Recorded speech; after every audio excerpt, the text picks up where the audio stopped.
Hello friend, welcome back to बियन computer. So अहिले मेरो अगाडि छ डेलको ब्रान्डेड कम्प्युटर डेल भोस्ट्रो 3668 मोडलको कम्प्युटर। यसमा चाहिँ एउटा प्रब्लम छ तपाईँको चाहिँ, यसमा चाहिँ यो तपाईँको अनै नहुने थियो हैन।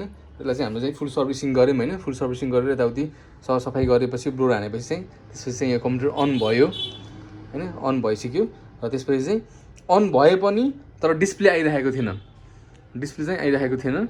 सो अब चाहिँ यसमा चाहिँ हामीले चाहिँ ऱ्यामलाई पनि राम्रोसँग निकालेर सफा गरेर हैन, ऱ्याम पनि रिप्लेस गरेर यसमा चाहिँ तपाईँको यो चाहिँ 4GB PC4 भनेको मतलब चाहिँ DDR4 GB को ऱ्याम हो। यो DDR4 4 GB को ऱ्याम हो हैन। सो ऱ्याम रिप्लेस गरेपछि चाहिँ अहिले यसले काम गरेको छ हैन। हामी त पुरानै ऱ्याम पनि तपाईँको चाहिँ एज गुड एज पोसिबल पुरानै ऱ्यामलाई पनि चलाउने कोसिस गर्नुहोस् हैन। त्यसलाई पनि सफा गरेर पनि चल्न सक्छ। र अहिले मैले यहाँ देख्न सक्नुहुन्छ यो तपाईँको। अनि त्यसपछि अर्को पनि यसमा एउटा समस्या के थियो भन्दा चाहिँ तपाईँको डेट र टाइम चाहिँ जहिले पनि तपाईँको पुरानै डेट देखाइरहेको थियो अन गर्दाखेरि चाहिँ हैन।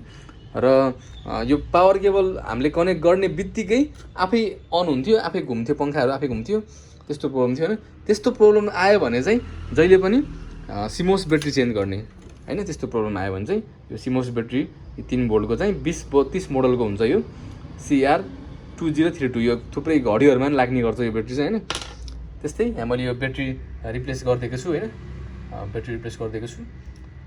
त्यसपछि चाहिँ यो प्रब्लम सल्भ भयो हैन। तपाईँको चाहिँ आफै अन अफ हुने, आफै अन हुने प्रब्लम पनि सल्भ भयो। त्यसमा चाहिँ डेट टाइम नट सेटअप भनेर चाहिँ इरर मेसेज आउँथ्यो। र अब चाहिँ यहाँ के आछ भन्दा चाहिँ नो हार्ड ड्राइभ डिटेक्टेड भनेर आएको छ हैन। त्यो चाहिँ हामीले अहिले यहाँ यो कम्प्युटर बनाउँदाखेरि चाहिँ धेरैचोटि रिस्टार्ट हुने प्रब्लम हुन्छ। त्यति बेला चाहिँ अपरेटिङ सिस्टम हाम्रो हार्ड डिस्कमा हुन्छ। त्यस्तो केसमा चाहिँ हामीले जहिले पनि यो केबलहरूलाई चाहिँ निकालेर चाहिँ चेक गऱ्यौँ भने चाहिँ यसमा अपरेटिङ सिस्टम क्र्यास हुने चान्सेस कम हुन्छ। त्यसरी गर्दाखेरि चाहिँ त्यही भएर चाहिँ हामीले यो हार्ड डिस्कको चाहिँ केबल यसरी निकालिदिएको छौँ हैन।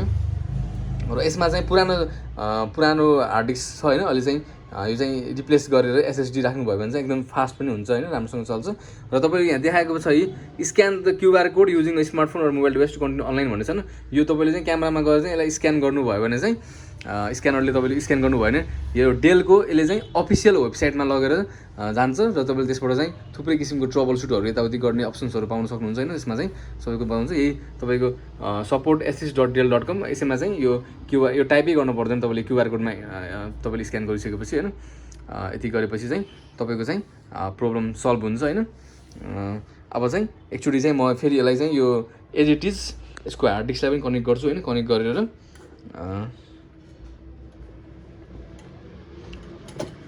यसको हार्ड ड्राइभको यो जुन यो केबल छ त्यसलाई कनेक्ट गरेर हैन अपरेटिङ सिस्टम चाहिँ प्रोपरली लोड हुन्छ कि भनेर म चेक गर्छु एकचोटि चाहिँ। अब हैन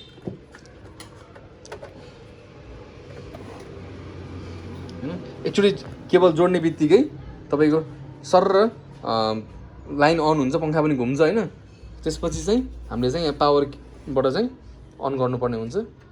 यो नर्मल वेमा चाहिँ तपाईँको यसरी चल्नुपर्ने हुन्छ हैन। यसरी अन गरेपछि पहिला चल्नुपर्ने हुन्छ। तर तपाईँको यो ब्याट्री सकिएको छ भने फेरि डाइरेक्ट अटोमेटिक अन हुन्छ अनि डेट र टाइमले पनि काम गर्दैन है। त्यो सानो ब्याट्रीले पनि ठुलो रोल प्ले गरिरहेको हुन्छ।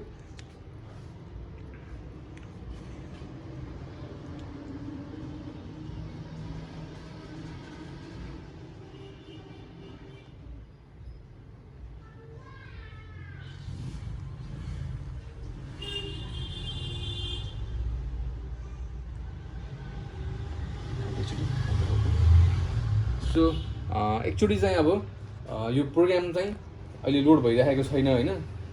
त्यसको लागि चाहिँ एकचोटि हामीले के ट्राई गर्न सकिन्छ भने चाहिँ alt control delete the button दबाएर एकचोटि रिस्टार्ट गरिदिनुहोस् कम्प्युटरलाई। अनि एकचोटि F12 हैन, F12 प्रेस गरिराख्नुहोस् हैन। F12 मन्त्रमा जान्छ। F12 ले के गर्छ भन्दा वान टाइम बुट मेनुमा लिएर जान्छ तपाईँलाई, वान टाइम बुट मेनुमा लिएर जान्छ। र त्यसपछि चाहिँ तपाईँले यहाँ चाहिँ आफ्नो यो हार्ड डिस्कको चाहिँ हार्ड डिस्क चिन्नुपर्ने हुन्छ नि। यो चाहिँ सिगेटको हार्ड डिस्क छ 500 GB को सिगेट ST 500 GB 500 देखाइरहेको छ नि। हामीले चाहिँ यसलाई चाहिँ यहाँ लिएर गएर यसबाट चाहिँ अब यो हार्ड डिस्कबाट चाहिँ प्रोग्राम लोड गर भनेर चाहिँ हामीले कमान्ड दिने हो हैन। त्यसरी चाहिँ हामीले कमान्ड दिइसकेपछि चाहिँ अब चाहिँ यदि अपरेटिङ सिस्टम चाहिँ क्र्यास भएको छैन, हार्ड डिस्कमा क्र्यास भएको छैन भने चाहिँ तपाईँको चाहिँ प्रोग्राम लोड हुनुपर्ने हुन्छ होइन, तर चाहिँ लोड भएन। र यो केसमा चाहिँ के हुन्छ भन्दा चाहिँ एउटा केसमा एउटा चाहिँ के छ भन्दा चाहिँ एउटा चान्सेस चाहिँ तपाईँको हार्ड डिस्क नै बिग्रेको पनि हुनसक्यो। अर्को कुरा चाहिँ तपाईँको अपरेटिङ सिस्टम क्र्यास पनि भएको हुनसक्यो होइन। यो धेरैचोटि रिस्टार्ट गर्ने प्रोसेसमा होइन उहाँ बनाउने कोसिस गर्दाखेरि चाहिँ तपाईँको चाहिँ यसमा चाहिँ क्र्यास भएको हुनसक्छ। अब चाहिँ हार्ड डिस्क रिप्लेस गऱ्यौँ भने चाहिँ तपाईँले चाहिँ कस्टमरलाई चाहिँ एसएसडी नै रिप्लेस गर्नुहोस् भनेर चाहिँ रिकमेन्ड गर्दा चाहिँ एकदम राम्रो हुन्छ होइन। अलिकति एक्सपेन्सिभ भए पनि त्यसको पर्फर्मेन्स चाहिँ फार बेटर हुन्छ यो हार्ड डिस्क भन्दा चाहिँ। सो अहिले चाहिँ यो अहिलेको केसमा चाहिँ हाम्रो कम्प्युटर चाहिँ अन भयो होइन, तर चाहिँ बायस अन देखाएपछि तपाईँको कम्प्युटर ठिक छ, तर चाहिँ अबको प्रब्लम भनेको चाहिँ कि त हार्ड ड्राइभको प्रब्लम हो होइन। त्यहाँ पनि हार्ड ड्राइभ भनेर देखाएको थियो कि त्यो नट डिटेक्टेड भनेर, त्यो त हामीले केबल कनेक्ट नगरेर हो होइन। हार्ड ड्राइभ पनि बिग्रिनु हुनसक्यो। एक्चुअली म चाहिँ अब यसमा चाहिँ ओएस इन्स्टल गर्छु होइन, विन्डोज 10 इन्स्टल गर्छु। र यदि विन्डोज 10 इन्स्टल गरेर पनि यसमा चाहिँ के प्रब्लम आयो भने चाहिँ मैले चाहिँ कस्टमरलाई चाहिँ यो एसएसडी नै रिप्लेस गर्नु भनेर चाहिँ मैले उहाँलाई चाहिँ रिकमेन्ड गर्नुपर्ने हुन्छ होइन। सो यो अहिलेको केसमा चाहिँ हाम्रो यही हो। So I hope this gonna be helpful for you and thanks for watching this video and see you guys on my next video. By.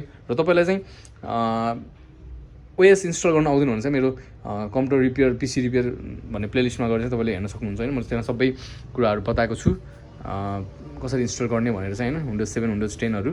So thanks for watching this video. By.